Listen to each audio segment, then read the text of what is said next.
बहुत पहले की बात है, जब समय ने अभी स्वयं को देखा नहीं था और दिशाएं केवल कंपन थीं। उसी समय जन्म लिया एक रहस्यमय चेतना ने, जिसका कोई नाम नहीं था। जब ब्रह्मा ने सृष्टि की रचना आरंभ की, तब उनकी चेतना के एक गहरे विचार से एक स्वप्न अलग हुआ।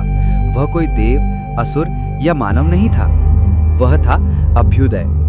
उसे स्वयं नहीं पता था कि वह कौन है। वह था नियमा से परे पर संकल्प का प्रतीक।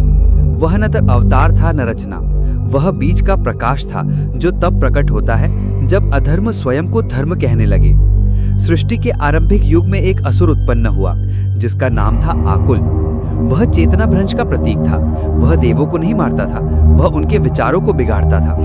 वह वाणी में मधुर था, पर उसकी छाया जहां जाती वहां धर्म विकृत हो जाता। वह कहता, सत्य को मत पकड़ो, उसे गढ़ो। देवता भी भ्रमित हो गए। तब अभ्युदय पहली बार प्रकट हुआ, न स्वर्ग में न पृथ्वी पर, मन के शून्य में। उसके शरीर का रंग नील काला था, जैसे रात्रि का किनारा। उसकी आंखों में सूर्य और चंद्र दोनों का तेज था।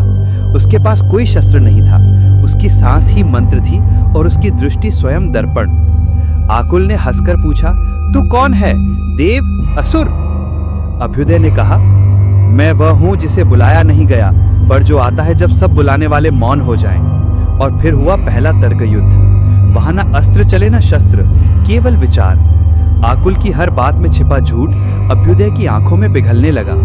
वह कहता, जब झूठ को अपना चेहरा दिखा दो, वह भागता नहीं, पिघलता है। अंततः आकुल चीखता हुआ स्वयं में जल गया। देवता भयभीत थे, क्योंकि उन्होंने देखा कि यह देवता किसी भी पक्ष का नहीं है। वह अच्छाई में छिपे अहंकार को भी देखता है। अभ्युदय का यश बढ़ने लगा, पर साथ ही बढ़ा देवताओं का भय। इंद्र बोले, यह देवता तो सत्य का दर्पण है, पर अगर कोई उसमें स्वयं को देखना ना चाहे तो? ब्रह्मा बोले, वह सृष्टि को नहीं चला रहा, वह सृष्टि के भ्रम को तोड़ रहा है। इसी बीच एक नया राक्षस जन्मा, जिसका नाम था विग्रह, जो दो सत्य के बीच युद्ध कराता था। वह हर स्थान पर दो विचार फैलाता और फिर उन्हें एक दूसरे से टकरा देता।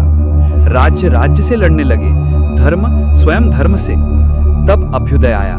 इस बार उसने कोई शब्द नहीं कहा, उसने केवल एक ज्योति पिंड रचा, जिसमें लोग अपना विरोधी देख सकते थे।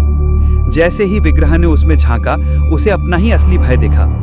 उसने कभी सत्य जाना ही नहीं था, उसे केवल युद्ध में संतोष मिलता था, और वही संतोष उसे नष्ट कर गया।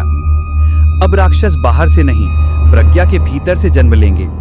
देवता भी डरने लगेंगे, क्योंकि अभ्युदय उनके गढ़े मर्यादाओं से बड़ा है।